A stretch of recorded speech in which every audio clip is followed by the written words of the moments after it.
Yes. I'm gonna start. I'm not gonna wait that long. Sorry. So, sorry, 510. So the second fundamental theorem of calculus, which was connecting, so we had a double integral version of the second fundamental theorem of calculus. That is, okay, and that is going to be expressed in terms of Green's theorem. So we met second fundamental theorem of calculus in terms of line integral. Let us recall that we met this thing. There you have this, and if it is a closed interval, we know that this is going to be 0.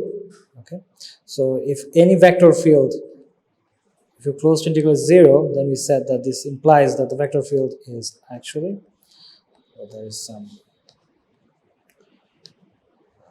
alpha 0. This is what describes the curve, right? Then f is a, so this kind of statement of the second fundamental theorem of calculus for line integrals.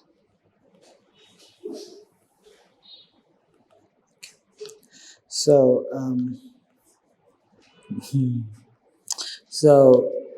so we're going to meet another variant of it for double integrals. We met this before for the line integrals. The double integrals we'll meet it, and its name is Green's theorem. So there's a two-dimensional analog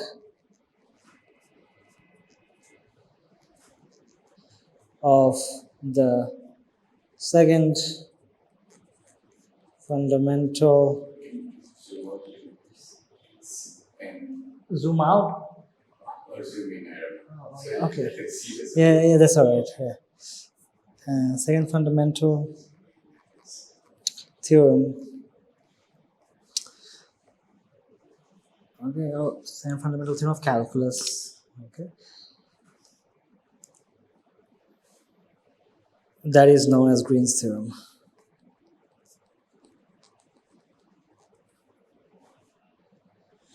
I'm sorry. So, what is the statement of the theorem? There are many statements. The statement of the theorem, which is commonly quoted, is this.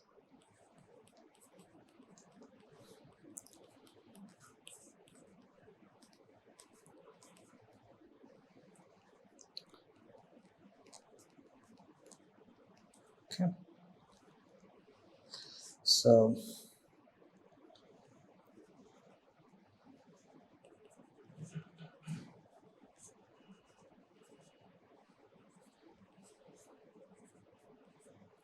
you can see the curve C. What is the curve C? Is the boundary of the region R.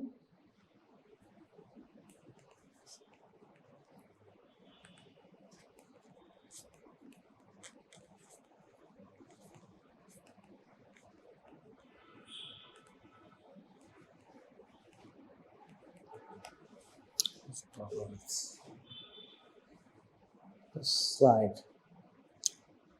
Okay, and there is a meaning attached to this thing. So this means anti-clockwise. Okay, there is a direction attached to this thing. This is anti-clockwise traversed. Okay. So that's a theorem. That's the equation 1. This is our equation 1. And there are two types of assumptions are required for the validity of this identity. So two types of assumptions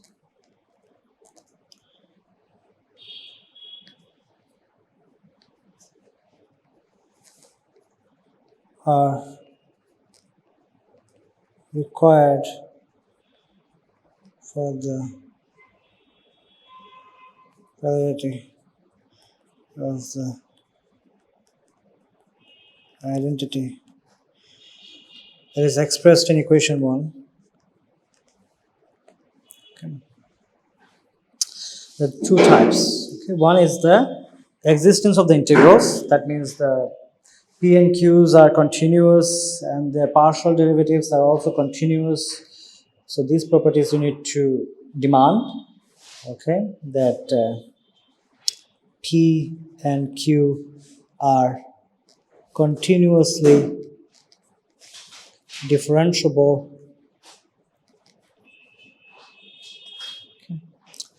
on an open set S. Okay, containing region R over which we are doing the double integral. Okay, This is the largest, this is larger than R, or R is a subset of S. obviously R is a subset of S.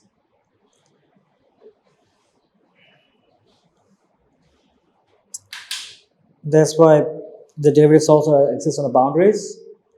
Okay. And the second thing is about this, again, I was talking about the boundary. So first thing is the properties inside the boundary, that is in the region. Okay. Well, excluding the boundary. So we want the P and Qs are continuously differentiable over the whole region. And for the curve, this curve we demand to be a special type of curve. So the second thing is the C must be, or C curve is C is a rectifiable, simple, closed curve. So here every word has a meaning. Rectifiable, simple, closed curve. Okay. So what does each and every word mean here? Okay, so rectifiable means that the arc length is finite.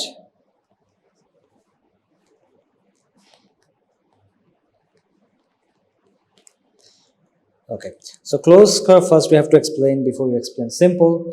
A closed curve is something, if you have a T which is an interval, then you know that a curve can be parameterized by alpha, a vector field, a vector valued function, okay, which takes input and T, and it takes T or some interval and maps it to some Rn. It's a vector valued function, right? It values the vectors.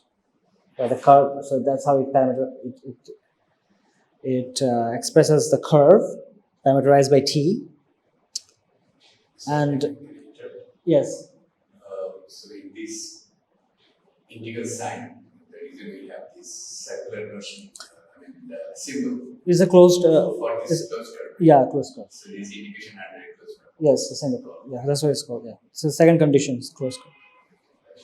And it is in the counterclockwise, and the curve has a orientation as well. It's important for this theorem to work out. Okay. This is one of such places in mathematics you can't just get. Orientations are important. Usually people like to work without the signs are not. In physics, Mathematics, you like to be blind. You don't want to worry too much about the signs. You want symmetries in the problem. You don't want to worry about signs. There are places where the signs are very important. And physics is one of those places where signs play a huge role.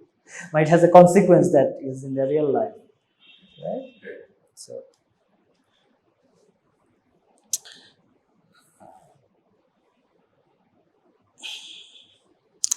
okay, very good. Any questions?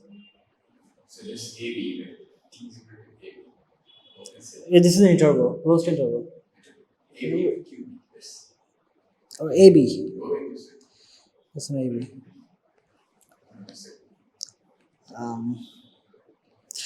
Okay. So that describes that alpha is a vector valued function that describes the curve, and it's a closed curve if alpha of A is equal to alpha of B. So alpha of A you can call just A vector, and alpha of B some B vector, which lives in Rn. Okay. So this is a closed curve.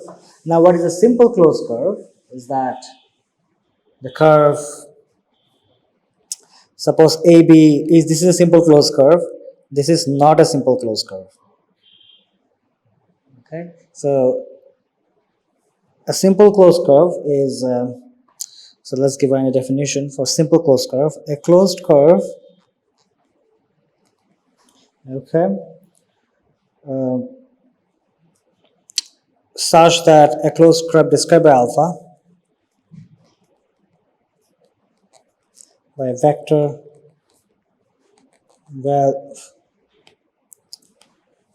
valued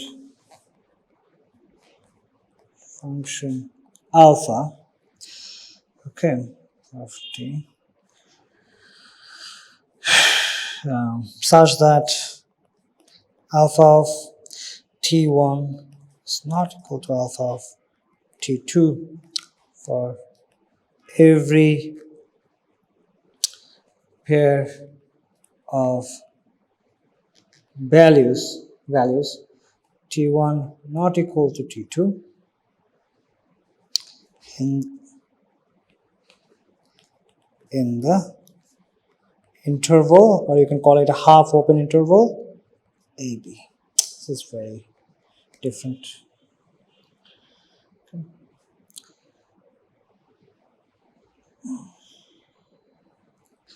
Okay, is called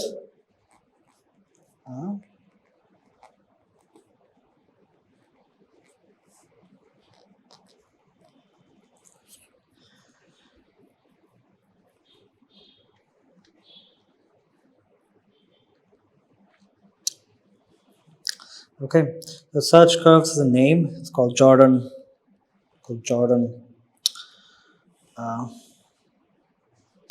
So Jordan curves are closed simple or simple closed curves. Simple closed curves in a plane. Okay. This is like opening one and closing. This is the simple. So of course, if T1 and T2 include boundary, then because the closed curve at the boundary they agree, but they should not agree at any other point, so that there is no intersection between them. Jordan curves are simple closed curves in a plane, and they decompose the Jordan closed curves. They decompose the plane into two disjoint open connected sets. Two disjoint open connected sets having C as their common boundary.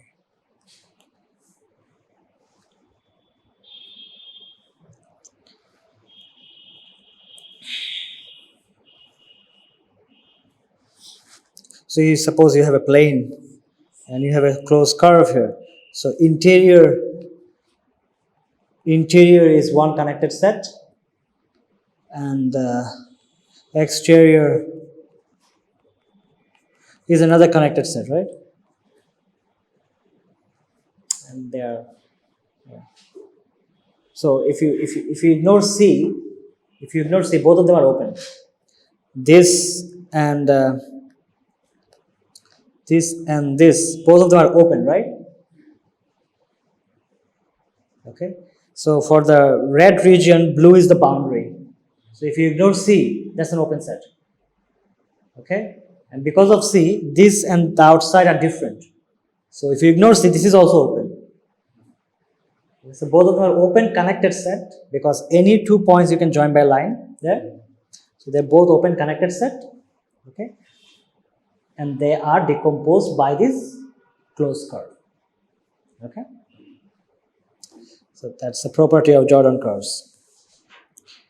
Okay. This goes by the name of Jordan-Karp theorem, which it does. So you're using simple closed graph. Yes. Yeah. So let's write down the Green's theorem. So theorem 1 for us, that is, It's easy from abstract. yes, exactly, it's from Abstract theorem. Mind telling the chapters. It's 380 pages, and look for 11.10 theorem. 11. 10. So Green's theorem for plane regions bounded by PIC piecewise smooth Jordan curves. So usually people don't mention, right? Somehow, some of the mathematical physics books, whatever, they don't mention Jordan curves or anything.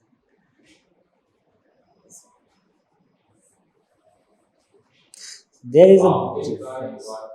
Jordan curves, piecewise or piecewise, PIEC, piecewise. Yeah, the P looks like horrible, right? It's like a samurai symbol.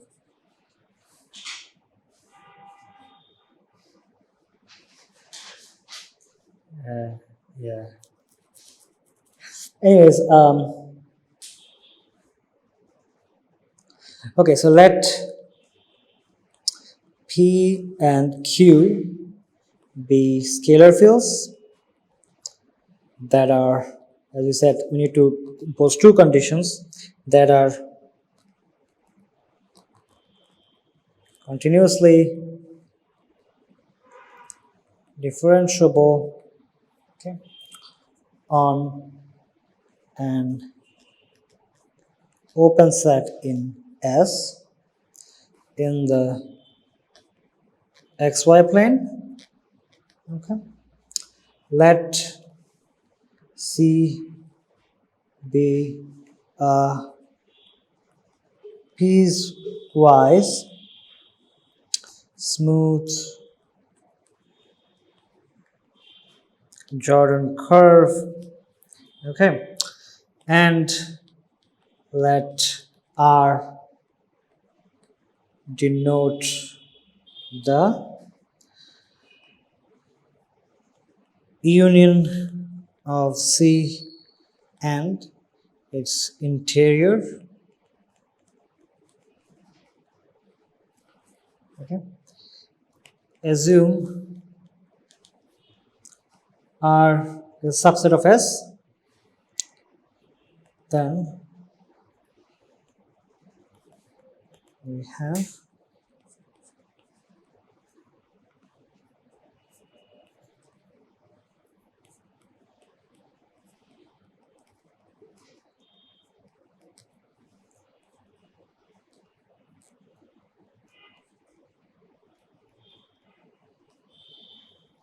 okay, that's pretty good. Okay, and again, so you're expressing a double integral in terms of a line integral. So two-dimensional integral, trying to completely convert it to one-dimensional integral. That's non-trivial, right?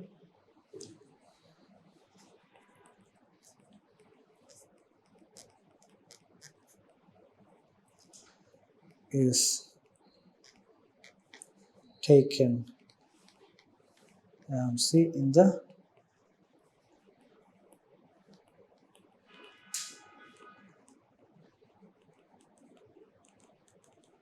counterclockwise direction. Just to call it anti-clockwise, a bit shorter this word. Now you can decompose this thing. Okay, you can decompose this thing and say, okay, this is the same thing as this thing is equal to q dx c and dp dy with a minus sign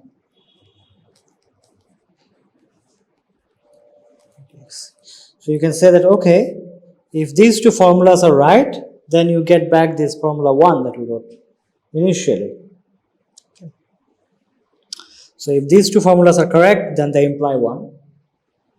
And conversely, you can come from 1 to these two formulas as well.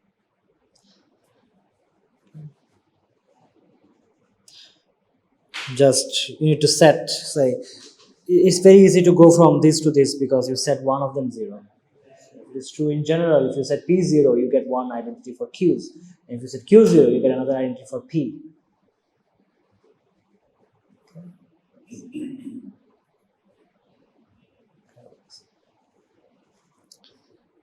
So let's do the proof. Okay. So the proof, first of all, we'll do for a type 1, then type 2, and then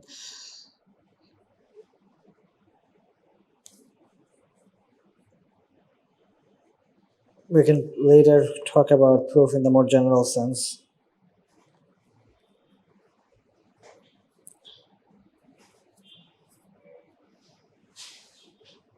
Okay.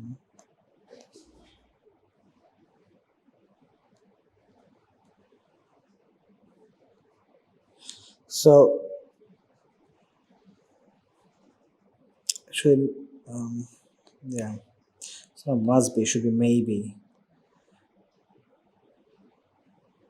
So the analog, so there is an analog for the Green's theorem for multiply connected regions. So simply connected will help us to do that. So even if we do not, so we will talk about that. We'll talk about the simply connected and multiply connected regions. Okay. So let's do the proof. So first, let's consider a curve like this. Yeah. That was still there, Q dy. I'm sorry. Of course. This must be. It just comes from here. It must be comes from. Thank you. Yeah. I'm just got carried away. Yeah. Just carried away. Thank you.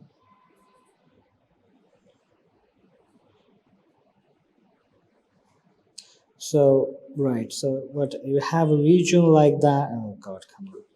So you have a region like that, and then it goes. What's happening?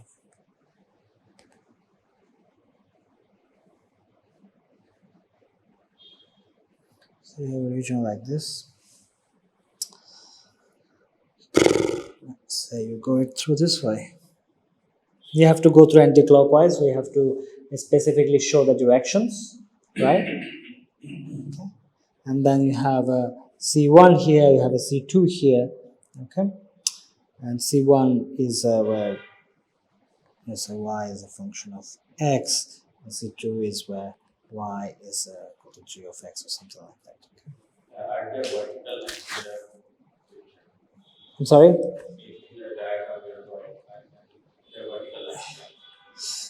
They are vertical lines, assume them for the moment. They're vertical lines. Yeah. They're vertical lines, yeah. Well, this is for special regions. For the proof we were discussing yesterday, the definite region, like the y function of x, we needed that definite region for x. Do you recall? Yeah. That adaptation is given here. Well, yeah, we'll use type 1 here. Yeah, type 1 region. Yeah, type 1 region. Yeah.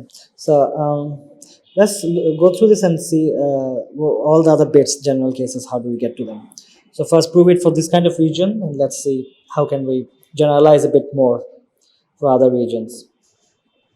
So let the region R be this. Of course, a region in the plane has a tuple. Okay. And your y is taking values in these two functions. Okay.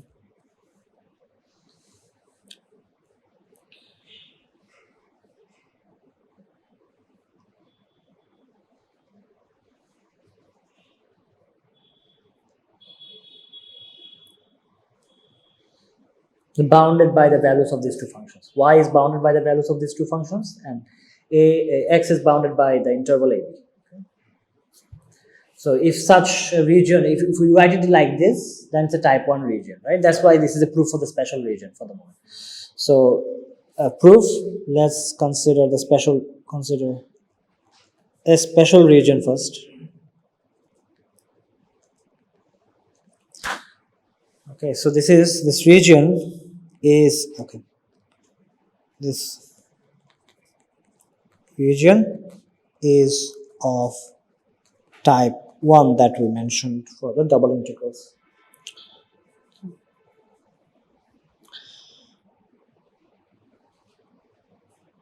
So that's it. Now we have our region. Now so we have to say something about f and g, and they are continuous, okay, in the interval with f. So here f and g are continuous on AB.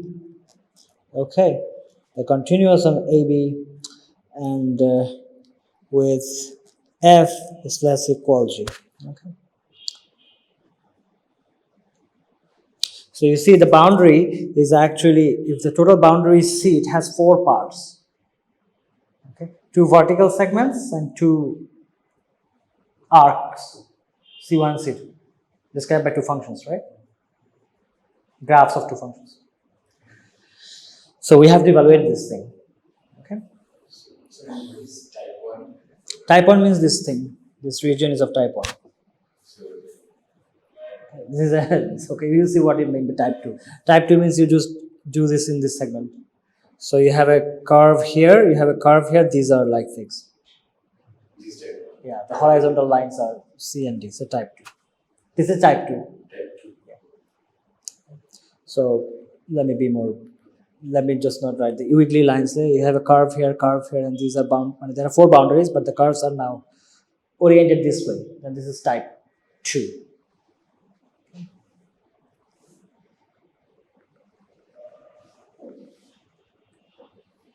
In a sense, if you rotate this thing, then you get type 2. Rotate this anti-clockwise or clockwise by pi over 2 and you get type 2 region. Then this intervals, everything changes actually. Yeah. So let us evaluate piece by piece. Let's evaluate this thing. First of all, let us evaluate the P integral. Okay, in the region R. And as we know, a double integral can be integrated in terms of iterated one-dimensional integrals, right? Okay. Why can we do that? Because they are continuous. These continuous. Yeah, they're continuously differentiable in open set, and the double integral you can do that if you can partition it with the things. The region is well defined, so it's possible. You can put it in a rectangle and you can partition it, so it's good. Okay, so you have a minus sign. So whatever you want to do first, you can want to do first y integral, right? Why do you want to do y integral first? Because there is a derivative with respect to y. Okay, so you first do the y integral, and this is a boundary for x. So dp dy, you do the y integral first and then dx. But however, what is the boundary of y? Boundary of y is f of x to g of x, right? Yes, sir.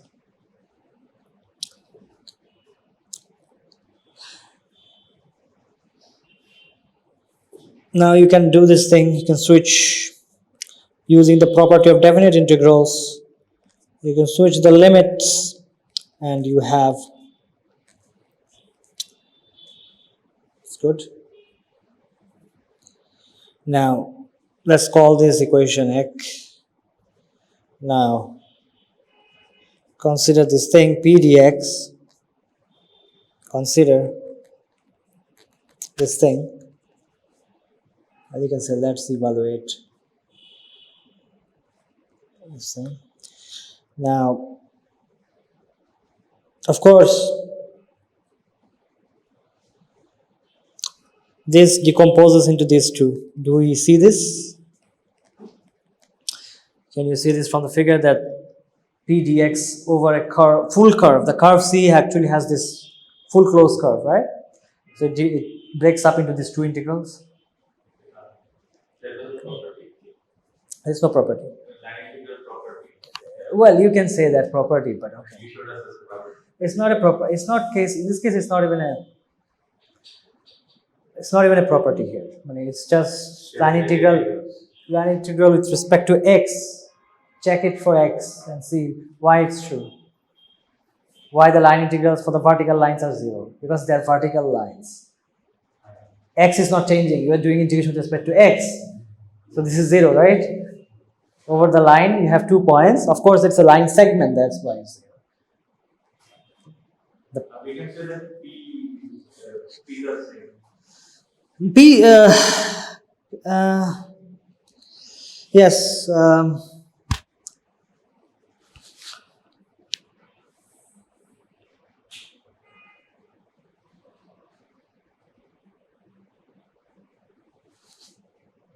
Yeah.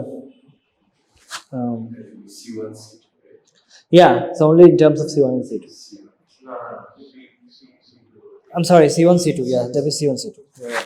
Sorry, it is C1, C2. So C1 and C2. And yeah. Well, it actually doesn't depend on P. It doesn't depend anything on P. When if you are doing a line integral from the same point, whatever you put in here, this is 0. Right? Because your limits are both same. Then in that sense, it's a property of a definite integral. Yeah, that is true, but okay. That's the basic definition of integrals, right? I mean, you can use second fundamental theorem of calculus to show that this is 0, right? You don't. Nothing to do with P specifically. So to evaluate the integral along C1, so suppose you want to know this thing, okay? Now you have to parameterize the C1 by a vector valued function, right? So let alpha be described by this for C1. Let so let me look at C1. C1 is f, right? So f of x. Do you see why I have decomposed it this way? The x is taking value in the interval. The interval is parameterized by t. So that's why you have x component of the vector valued function to be t. It describes the curve, right? So the x coordinates are in the interval. The y coordinates are in the function. F of t. F of t, right? F of t. Okay. F of t because they're taking values in the t. Very good, yeah. It's f of t. I just took f of x over. In this case, it's f of t. Thank you. So, yeah, very good. So now C1, for C1. Right. So now this becomes this t, f of t, dt. Now I can change the integration for only over t, right? X is taking value on t, right? Then this is this, right? Similarly, I can do for C2, right? I'm always forgetting to write this thing. I think I should. So if you give this, then it should be A to B, right? Okay. Now let's a little bit subtlety here. If you look at C2, C1 is going from this to this, so A to B. C2 is going from B to A. Right? So you write C2 as going from B to A, T. So for C2, what would be your let thing? So here alpha for C2, what's this expression is going to be? It's going to be T, but this is going to be G of T, right? Because C2 is a G curve, right? The graph of the G function. So this is T, G of T, dt. However, you have to rotate it because you need to, get to, if you want to get to A to B, you need to switch the limits, right? Very good. So now Therefore, you have this C PDX. This becomes A. So we said it breaks down to C1 and C2, right? So Shumikaran or equation, which one that we used? It's this one. Dewey. Can use Dewey. Equation Dewey gives us the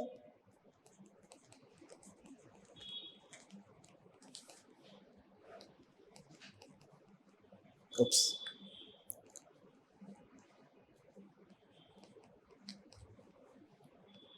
Okay.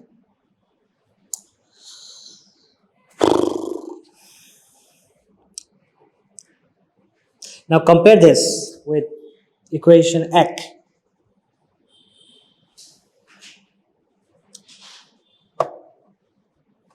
So here equation X, actually I have to write one more line in equation X.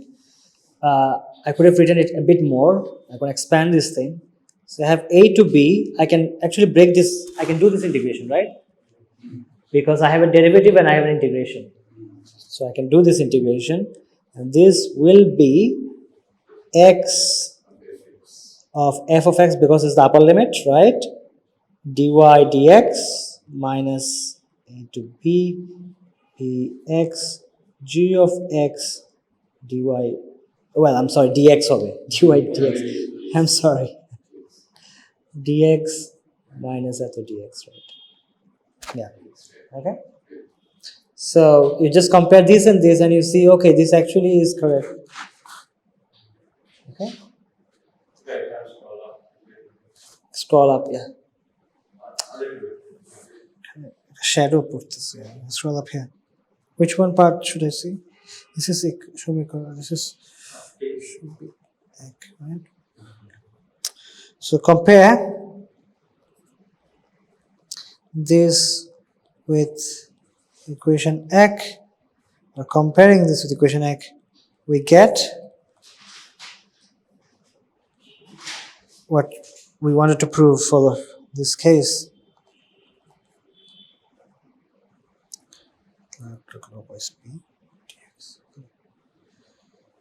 So one can do the same thing now for Q, right? And you can do the same thing again for type 2 region. Same. The proof is exactly the same. All you need to do is to run the argument for the y. Now you consider functions of y. Okay? For type 2 region. And, okay, you can do it for both types. Okay.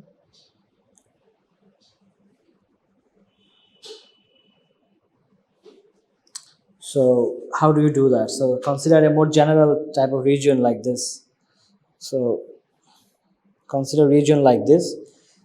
Sorry, it's just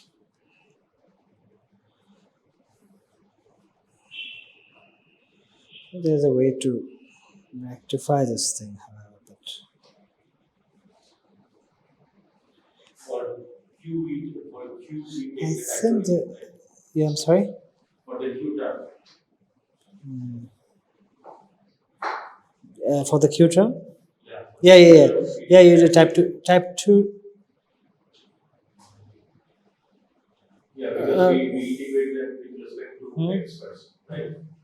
We integrate that with respect to x for type 2 region for Q, so then we can express it.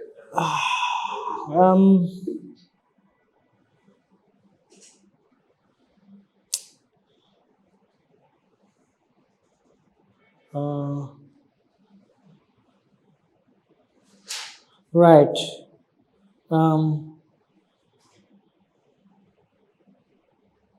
Right. So okay. Yeah. So you have to use for Q. You have to use region 2, right? Yeah. That's your point. Yes, exactly. You have to use.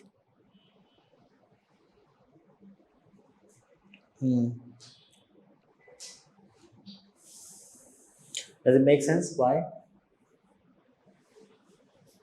For the Q part of the problem. So if you look at the Q part, Q has a derivative with respect to x. These are So you have a derivative with respect to x. So when you take out the derivative, you need to substitute the functions of, you do the integration with respect to x first. You have functions of y for you to do the y integration. Okay, so functions of y are going to be type 2 regions, right? Because now we consider around Yeah. So for this kind of regions, these are functions of y because in the interval of y you are finding this function. Okay. Yeah. So for q you have to do this one. Yeah. Makes sense. Yeah? And then you can combine both of them, both of the regions, and find for most general region, right? Which I was about to draw, but which is also drawn in the Apple Store. You can draw any more general regions like this, but I don't know. Turns out, what I figured out that there are lines you can draw, and you can, if you fix it, it becomes straighten things out. yeah. You can do this, and I didn't bother to check this out for all this time. Tibra used to do that when he used to teach, but I think I have to draw a closed curve for that. I can't take away my pen. What? It doesn't become? Oh, it becomes a square, but yeah, okay. But does it become a rectangle? I need to make, or a parallelogram? What happens to it? Oh, it becomes very nice. Fine. Okay, so the thing about this theorem is that it has to be traversed in the anti-clockwise sense. So the region is always to the left. Okay, the region must be towards the left. Okay, very good. So you can prove it for more general regions. This kind of regions have this. You can make some cuts here, and you can then close it around this way. Sorry, dissecting it. Yeah, it looks like it. It looks like it. I forgot how it looks like. Yeah, a kidney. Yeah,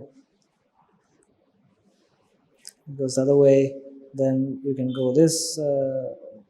Well, this is going this way, but yeah, that is correct.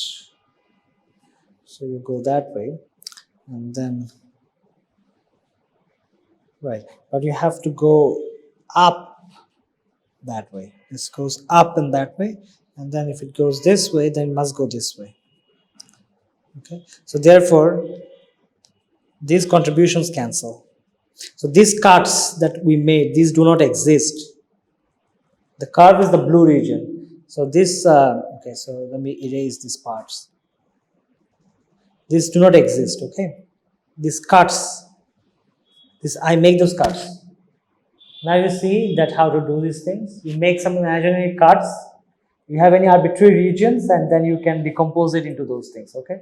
You have to make those cuts. That's like last time we were trying to argue that, right? If you have this kind of regions, then you make some cuts. Yeah. I think we were at last week into the conclusion that we need partitions. I think the cuts are the partitions. Yeah, partitions means, yeah, I had the idea of cuts. But partitions, partitions is the same thing, right? I was always thinking in terms of, I was very much, so the thing is, you have to have this AB boundaries. You have to have an interval, one of them. Otherwise, you don't get a number, and it doesn't make sense to do a double integral. Okay, so it makes sense. Okay, so if you make the cuts, you can apply the Green's theorem for each and every region, right? Okay, and therefore it becomes a piecewise smooth curve. The theorem says for a piecewise smooth curve, right? Also, we proved it for a piecewise smooth curve. We had this kind of regions, remember? Then we said, okay, they zero, they get out.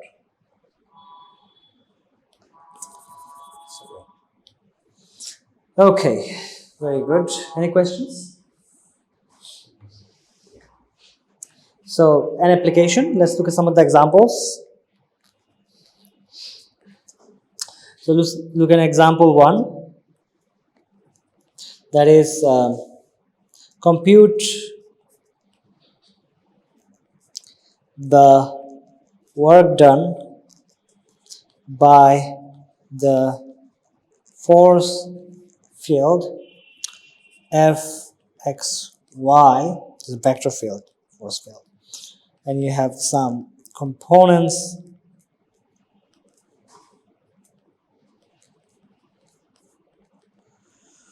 this. The work done by the force field in moving a particle around the ellipse for x square plus y square equal to 4, which you can write as x by 2 square, x square plus y over 2 square equal to 1. Okay. In the counter clockwise direction. So what's the solution of this thing is?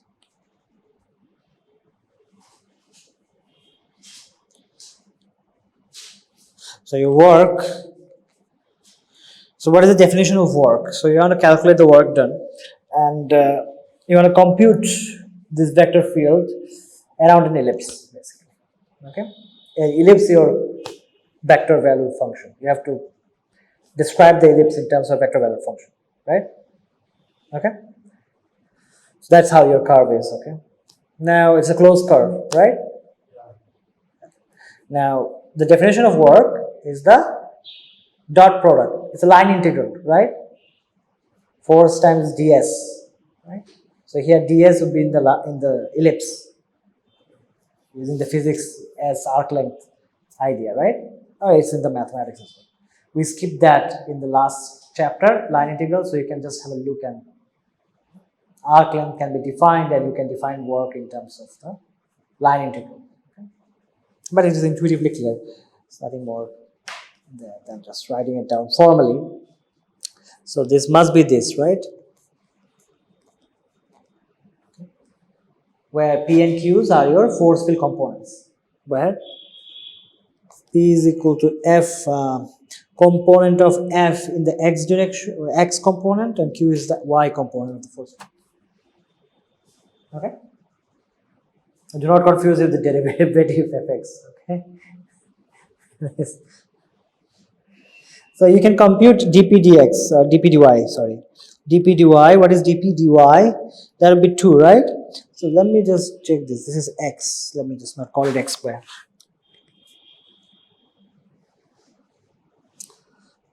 Does it make a change?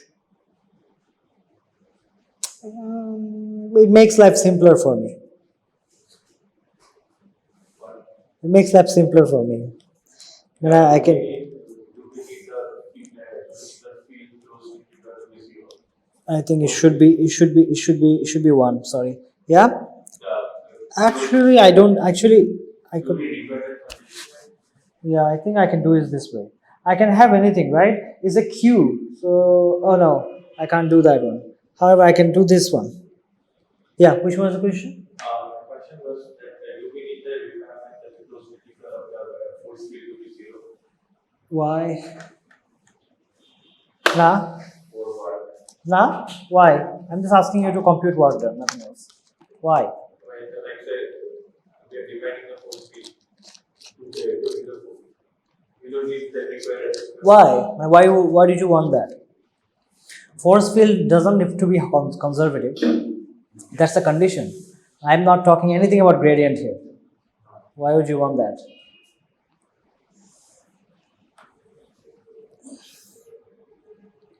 So I can make this thing whatever I like. It doesn't matter. However, I don't want to touch x. Okay? I want to touch x. It's minus 1. So dq dx dp dy. In this case, it's minus 1. So what I want to compute? I want to compute what's written in the Green's theorem. Remember, in the Green's theorem I have this thing. So if I want to compute this thing, all I need to do is to compute this thing. Okay? Computing this, already I know what it is. What I would be left to do is to do the area integral for bounded by the ellipse. But we know what is the area bounded by the ellipse, right? This is pi AB, where A is the semi-major axis, if this is like this, and B is the semi-minor axis, major and minor. Pi AB, right? And we also have A and B from the curve. X square plus y by 2 square equal to 1. So A is equal to 1, B is equal to 2. So pi AB is 2AB, I think. Right? That's it. So, therefore, we just use Jordan curve, this is the Jordan curve exactly. We use the Green's theorem because this is a Jordan curve.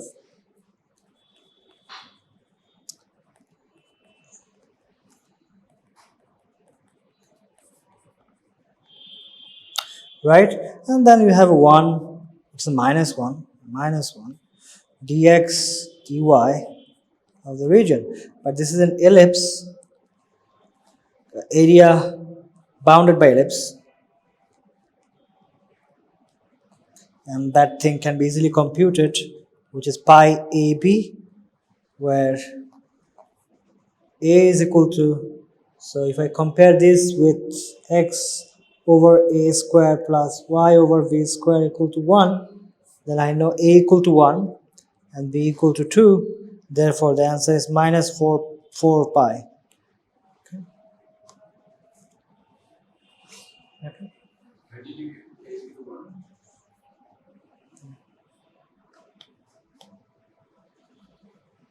Oh,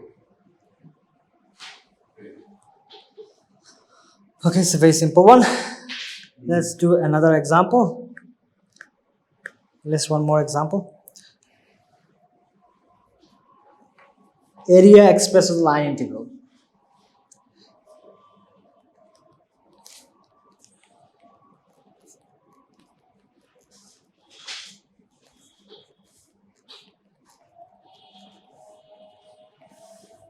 So, an area of the region.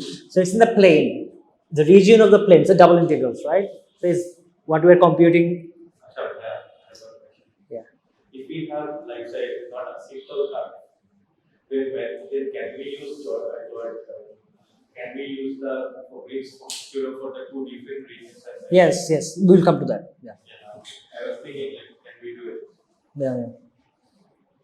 Yeah. That's why the word should be maybe. Jordan closed curve. But this will help us.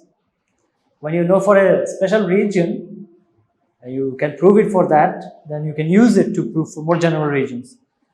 Okay? So, what is the area? This is the area, right? Area is defined this way. No big deal. Now,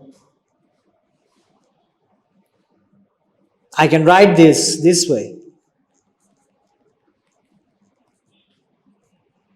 Okay, where we demand that dq dx minus dp dy is equal to 1. If we demand it, that's you can express the area this way, right? Demand it. So take your q to be half of x, and it doesn't matter what y I put for this calculation, right? For this calculation, you don't actually need that, right? It's kind of funny, right? If you want to compute this integral only, you don't actually care about the exponent. It's kind of funny. It's funny. P, take it half of y with a sign. So if half of was there, I would be saying this is a Landau KH. This is a good symmetrical thing. It comes up in a problem in physics, mathematically. So mathematical physics there also. So what you do is that this thing computing this thing is the same thing as computing this thing, right? So you could take anything, right? Instead of half, I could take 1/3. Let's take half. Let's see what we get. Yeah, Manay, well, as long as yeah, Manay, you can take anything as long as this is 1, as long as this condition is met. Okay. So yeah, you have to take the coefficients in such a way. So if you take 1/3, Manay, you have to change the x and y power such that. Okay, but again, there is a problem. You can't even change that. Is there any other way than this? That's a good question. You cannot raise the powers of x and y, then you do not get a number. So power must be 1. If the power is 1, the factor is fixed. Because there is a relative sign which you cannot change. It's dq dx minus dp dy. Even the sign is fixed. Factor is fixed. This has to be half. Because you want it to be 1. Why do you want it to be 1? Because this is the definition of area. You are writing the area like this. Nobody told you to. But if you want to, then the condition is imposed. And this is a very strict condition. Okay. However, you can add anything to y and you can add anything to x. You can do anything there. We can add a number of constants because Constants, you can add from x. There you can the y. Okay, that freedom you have, but you cannot mess with the derivative x. Okay, as far as this part is concerned. Okay. So this means that you have a half minus y dx plus for the minus y dx for the p part, yes, and for the q part this is x dy, right? Make sense? Okay. Now, you don't want to add any extra pieces here either for this problem. Okay. You could have done that, but now we choose it this way. I think that is what is called like case lecture. Exactly. Yeah, that's true. That's true. Yeah. Yeah, that's true in some sense. Yeah.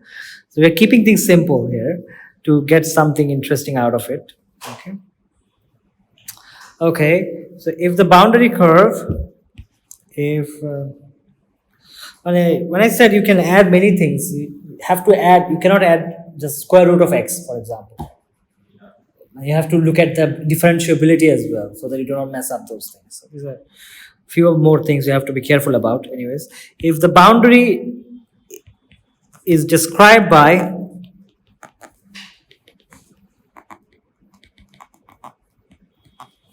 so your boundary, well, described by some functions of t, say, where t takes a value in the closed interval a to b, then the area, if you want to compute, what does it become? It becomes this, to b. Okay.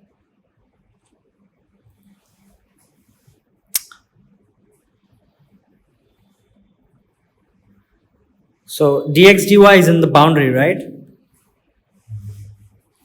Okay. So, and your x, y are also in the boundary because you're calculating in the boundary, right? Okay. On the C, calculating on the C. Makes sense? So these are going to be capital Y's and capital X's.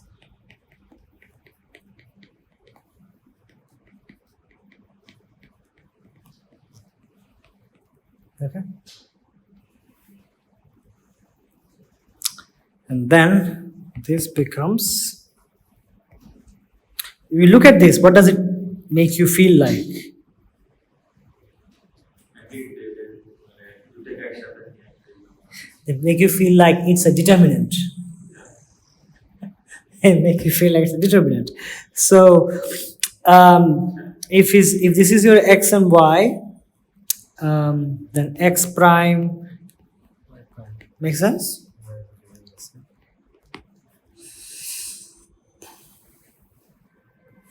Okay. So yeah, that's a nice representation.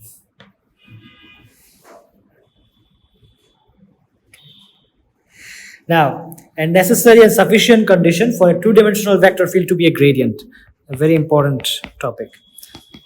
Necessary and sufficient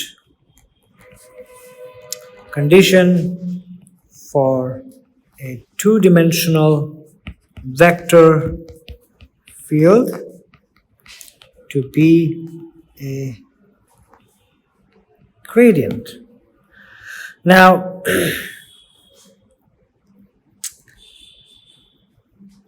this is the name of the topic. Now let your vector field is this.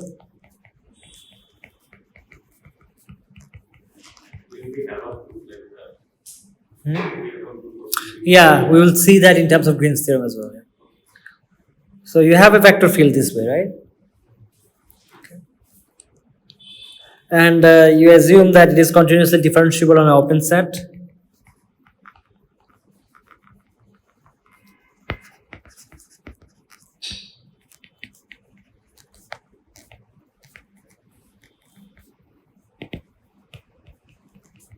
S in the plane. Okay. Now, if what Riaz was talking about gradients, right? If f is a gradient,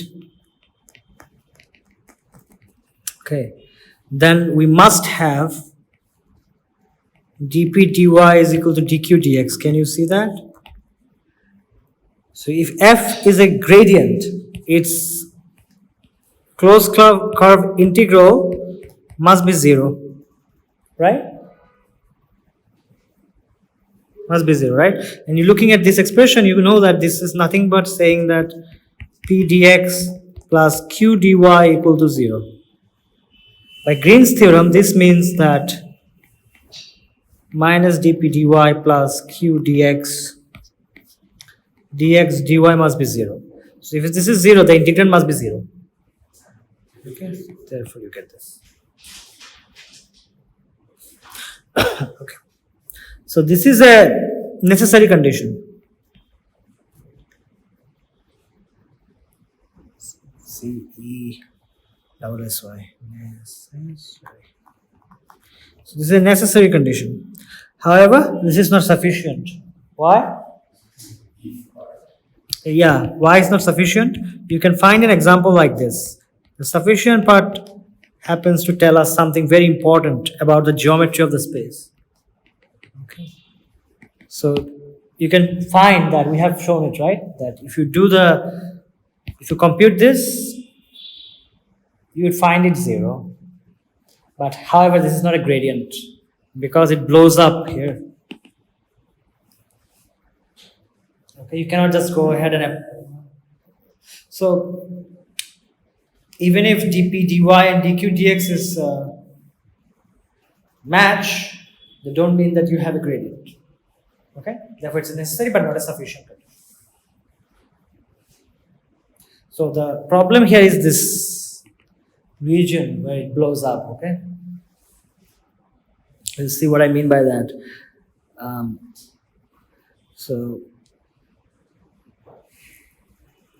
So last time we proved it for convex sets, right?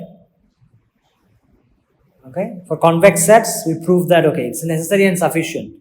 This condition is both necessary and sufficient if we restrict our region to be a convex set. A convex set, a set where every point, if you draw a line between 2 points, it lies inside the set. All the points. All the point within that point. So you have a region here. You take this point and this point and you draw a line with what is in the set. If this is a set. However, if I contain a region like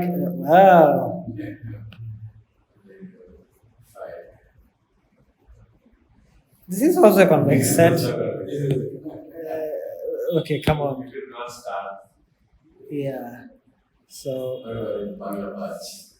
something like this. So if you do this, the Bangla path would be a good example as well. So you have these 2 points and you cannot connect. But all the lines, not just one line, all the lines must be within the set. So there are lines which are not within the set but outside the set. That's not a convex set. This is not a convex set. However, this is a convex set. I think this is not a convex set. Why? Because I can take one point, I haven't been very precise. It has an argument for both sides. I have to be precise about the boundary. Okay. Okay. Now we have, with the Green's theorem, okay, we can actually introduce the notion of simply connected spaces and put this condition in terms of that. Not just using convex set, but saying it's a simply connected space. It has more topological, more deeper argument. You can deform the space. Simply connected space. In the convex set, we didn't have the idea of deformation. Here we'll have the idea of deformation. Okay. Set or space. Set and space are the same thing. But a set is defining the space. You can say set or space.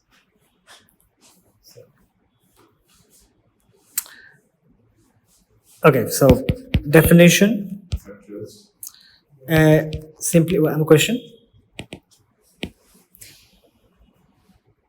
No, we are not closed. We are half an hour away from the close. Yeah. iPad is recording audio, it should be Okay. over. Oh. The iPad is recording audio, it's fine. Oh, that's fine. I don't think it's really that important. I don't think anything. Sorry, but I don't think recording. There's someone also. Yeah, she's missing that. Yeah. Oh, yeah. Oh, that might be helpful. Okay. Yeah. From our side, yeah. But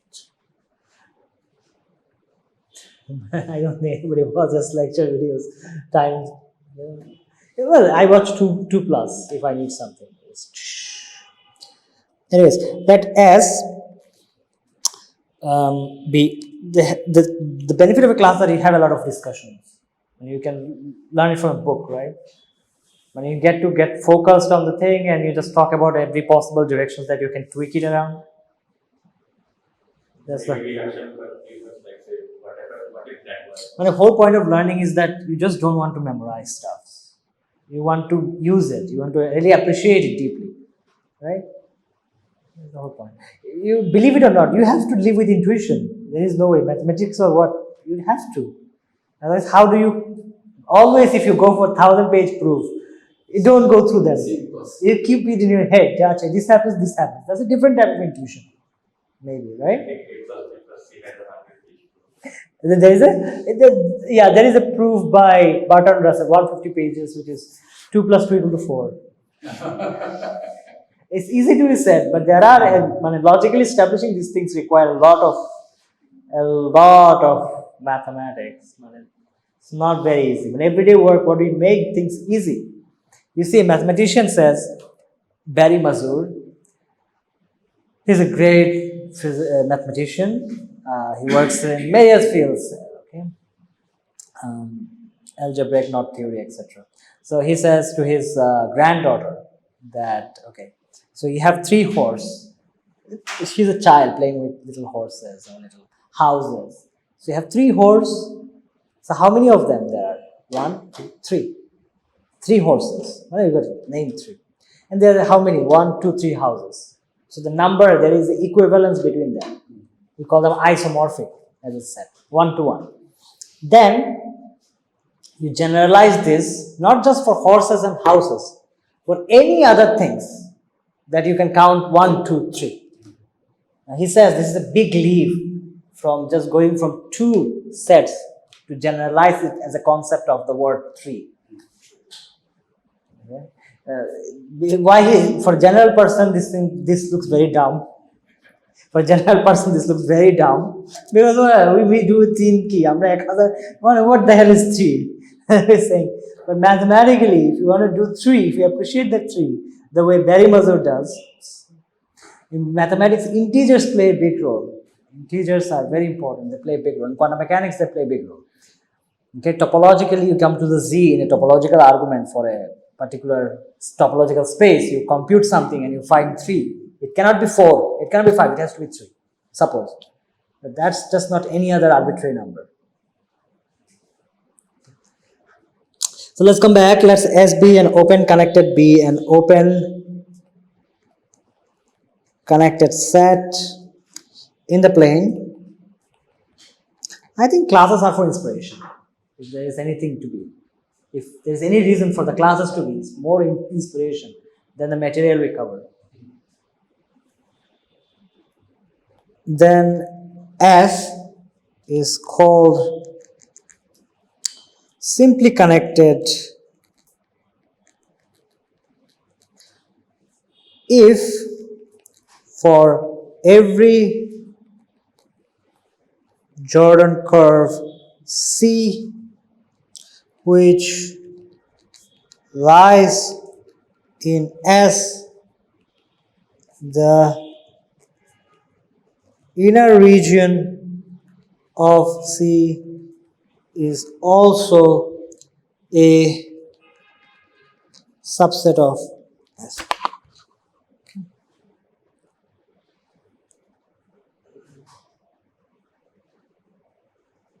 Looks very naive, but very strong condition.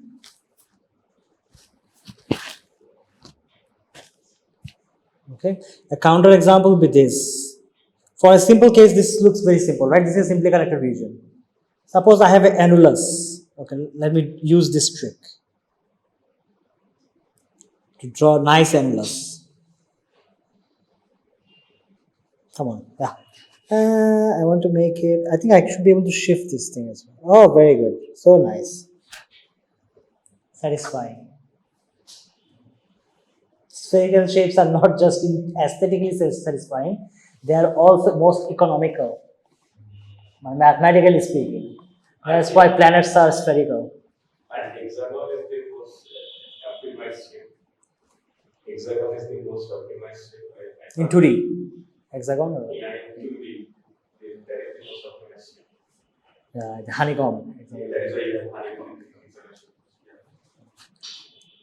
I think there is a critical packing factor. Exactly, packing factors, yeah.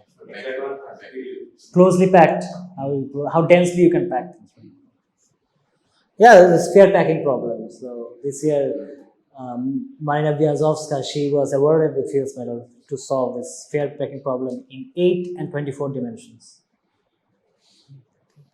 So yeah, thanks for that. Anyways, so here we were. So okay, what is the problem here? So I'm saying that this is not a simply connected region. Can you say why? Suppose C1, C2 are like this. They have two concentric circles. This is an annulus. The region between them is an annulus. This is my region. This is my region. I'm saying this is the region is not simply connected. Why I'm saying that? Consider a closed curve there. Okay? All the points of this curve, is it in the subset S? Yes. No. My subset S is the annulus. What is an annulus? You have an interval, this is A, this is B, times a circle. Let me call the circle S1. That's an annulus. Okay? The annulus does not have anything inside. These are not part of annulus. This is not part of annulus, right? So when you have a closed curve, which is C, this curve, this is your closed Jordan curve, the interior points, not all of the interior points is in your annulus, is it? So look at the definition. By looking at the definition, would you call this a simply connected set? So where is A and B? This is A and B. Okay. So is an Not interval. all points are Inside those points are not in your annulus, right? Yeah. So this set S is not a simply connected set because there is a hole inside. So this is hole, right? This is not part of the annulus. See the point? Another more intuitive way to say that, you cannot shrunk this to a point. You cannot just, this curve cannot be just shrunk to a point because there is a hole inside. Okay? So it's like a narikel or something. Okay? So নারিকেলের ভিতরে তো একটা বলের মতো আছে, right? Region. So নারিকেলের উপরে যদি আমি একটা curve নিই, I cannot shrink it to a point because there is a cavity inside. Okay. So simply connected region, intuitively speaking, are regions where you can deform a curve to a point. You can shrink it to a point. Okay. It cannot be a region like this. Okay. So this region, if you have a hole, it's not a simply connected region. However, if your region is like this, so let me just, yeah. So there is a hole here. So this is what I call a hole.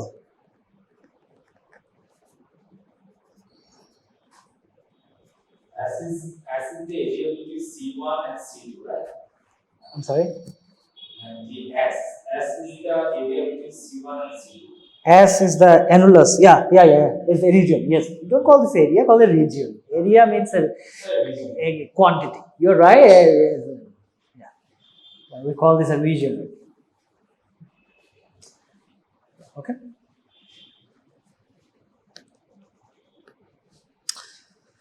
Okay, very good.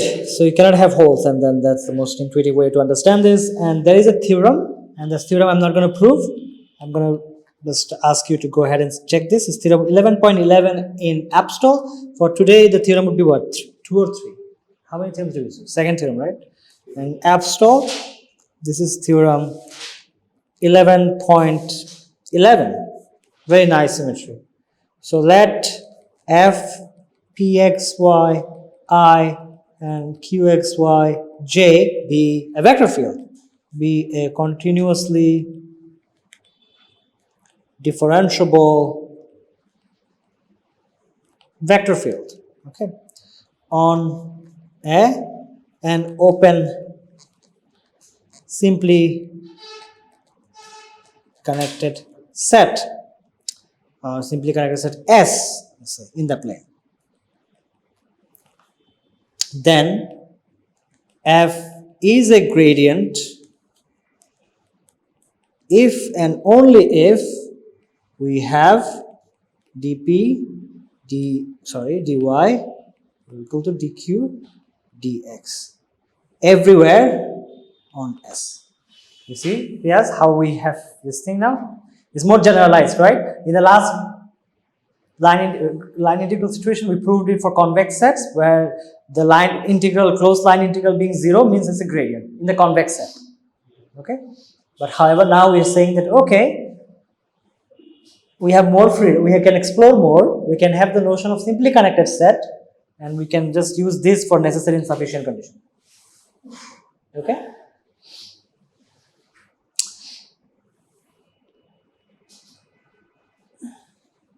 Now there is a version of Green's theorem for multiply connected region. So it goes also by a theorem name. For today is theorem 3. It's called Green's theorem for multiply connected regions. So it's very simple. Okay. So the theorem statement goes like this, all based on the simple case. So a multiply connected region is actually having more simply connected regions, right? Separated, disjoint, okay? So separated. So see, be n piecewise smooth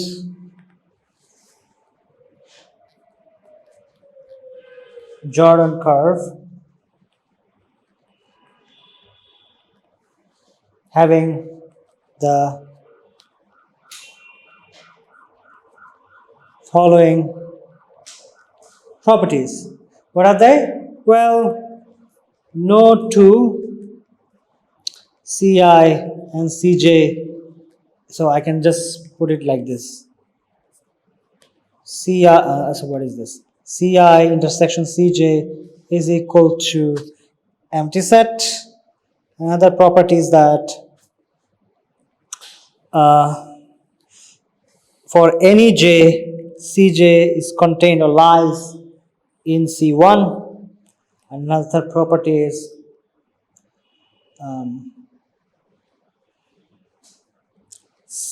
Ci lies exterior to Cj for Is the C1. I not equal to j. What number 2? Sorry? Number 2 is the C1. Number 2 is C1, yes. They all lie in C1. So C1 is the boss curve, and then every other, there are other small inside of it. Well, it makes sense, no? So if you have this, then you can have small regions, then you can cut them, right? You can make the cuts and connect them. Okay? Then you can use Green's theorem for individual regions. Remember, we did it for multiply connected, we did it for not more general regions like this. So we had this curve, then we made these curves. There's something similar you can do.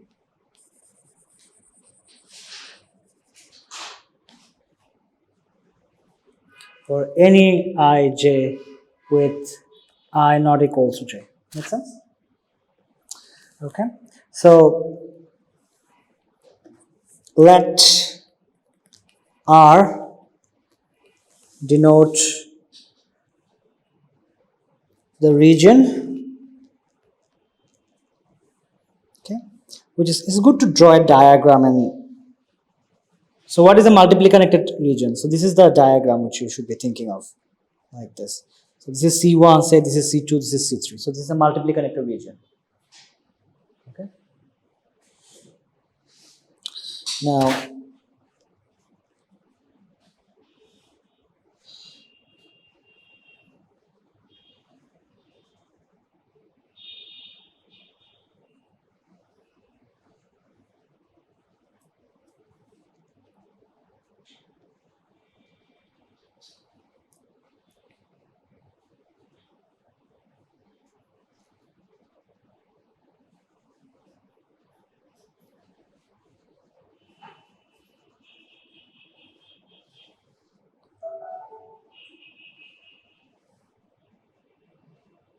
yeah, so that R be the region which consists of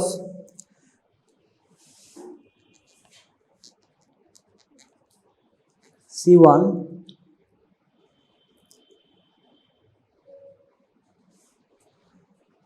with consists of union of C1, say consists of C1 and, so by the I'm substituting the word and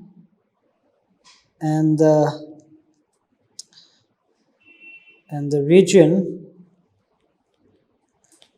in the interior of C1. So C1 means the boundary. When I say consists of C1, you mean the boundary. C1 itself is a curve, right? When you say C1, it's just a curve. I can say interior of the curve or exterior of the curve, right? So R denotes the region which consists of C1 and the region of region interior of C1, that's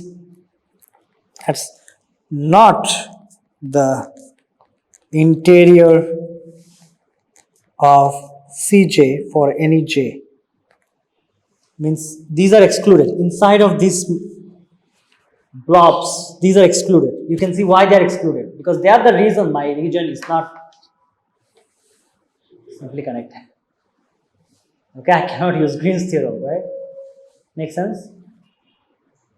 The region interior of C1. Yeah. It is C2 and Cj. For the region interior of C1, interior of C1. It is a C1, right? An interior of C1. Okay. That's not the interior of Cj. Okay. So R denotes the region which consists of C1 and the region and the region in the interior, I should say like this, right? The sentence was not making sense. In the interior of C1, that's not in the interior of Cj. Sorry. Maybe it was not very clear, right? What is Cj? Cj are this C2, C3. J is for index, for all those C2, C3 and C4, everything else. These are except for one, these are all Cj. So if P and Q are continuously differentiable, okay, on an open set S containing R, okay. So what was the problem? with this thing, with the annulus.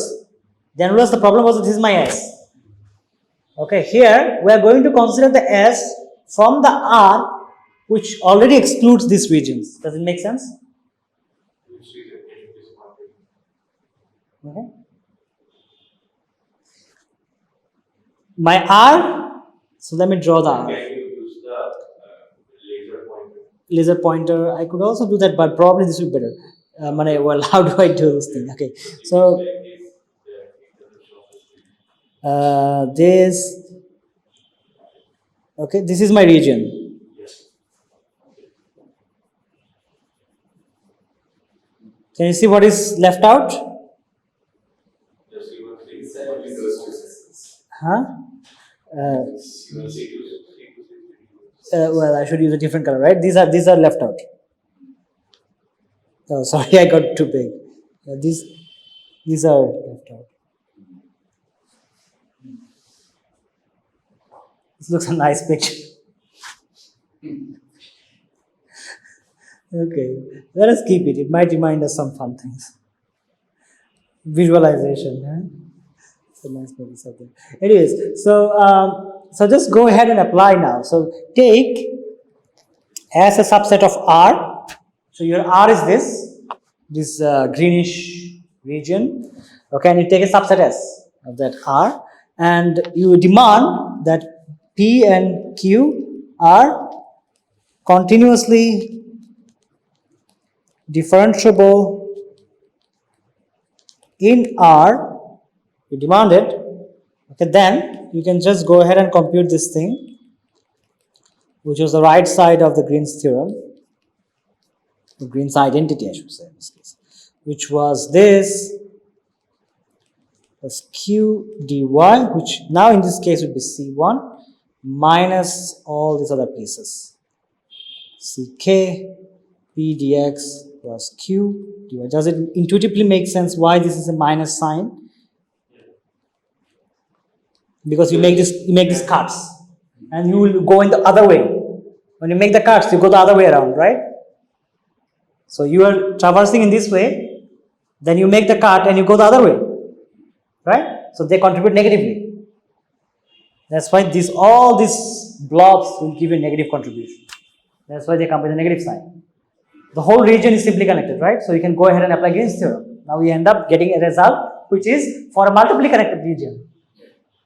Okay, so we made the multiply connected simply connected for our, so that we can apply Green's theorem, but this is for multiply connected region, right?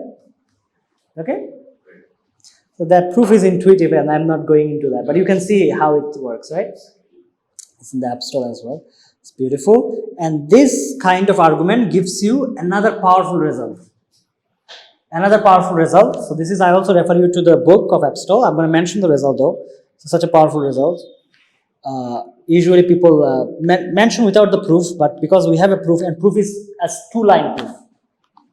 This theorem is just a two-line proof because we already have the result. So the theorem is this. This is a theorem, I don't know, it's theorem 3 or 4. Can we conclude the 4. argument, like say, because the first integral on the right hand side gives us the area inside it. Yeah. Well, you can say that obviously because you're excluding these areas, right? Yeah. That you can say it that way. But it's more intuitive to say because you're proving it that way. Okay, even though it's the area, you're interested in more geometric arguments, right? You're right. In this case, it's a much more engineering point of view, computing things, right? And compute. Well, it depends on it. Computation is a topological insulator. People compute topological things, but engineers work in them as well. Engineers, what's in a name? Everybody computes, right? So invariance of a line integral, yes. Under deformation, as I was talking about deformation, under deformation of the path. Such a powerful idea. What does it mean? That in a simply connected region, it doesn't matter you take this loop or this loop, your answer is going to be the same. Okay? You can deform the path. S is going to be the same. Okay, so let the theorem is this: let P and Q be continuously differentiable on an open connected set S in the plane. Okay, is let or assume that dq dx is equal to dp dy. That means what? That means your vector field is gradient, right? dp dy everywhere on S. Okay, that means your region is simply connected, right? Let C1 and C2 be two piecewise smooth Jordan curves lying in S and satisfying one C2 lies in the interior of C1, and the second property is those points inside C1 which lies outside of C2 are in S. So I can write it in another way. I would say interior of C1 minus interior of C2 is contained in S as a set. That means I'm talking about points in a set. Okay, so I can make it more mathematically nice. I can say that xy such that xy element of this set. This is a set of points, right? Okay, so that's how I start with an idea, then I formalize it. And that's kind of an example of that.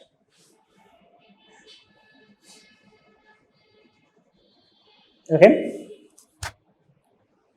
so you have a C1 P dx plus Q dy. Yeah, we are almost done.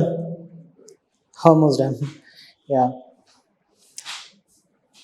where both curves are traversed in the same direction. I need to add an integral slide. Oh yeah, sure.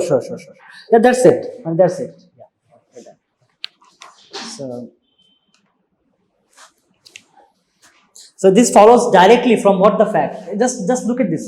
Okay, এটা শেষ হয়ে গেছে কারণ হচ্ছে আমাদের এই region এটা তো জিরো কারণ হচ্ছে আমরা ডিমান্ড করতেছি কি আমরা ডিমান্ড করতেছি যে দিস ইজ ট্রু রাইট তার মানে তো এটা জিরো রাইট রিমেম্বার এটা জিরো মানে dp dy minus dp dy plus dq dx এটা তো zero because they are same আবার রাইট সাইডে কি c1 integral minus c2 integral right so therefore this immediately follows okay. It's just a non-trivial fact. You have two different, one is smaller, one is bigger, and you have this result.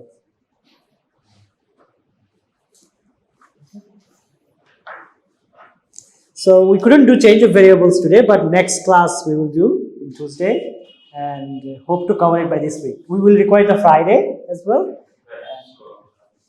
Oh yeah. So Tuesday, physically class like online. Physically, Tuesday is the last physical class. Then. So we will probably upload another assignment on these problems. These are important, upshots bolte gele arki. And I will post something related to other things if I find time on the Slack channel. So thank you for your attention. See you.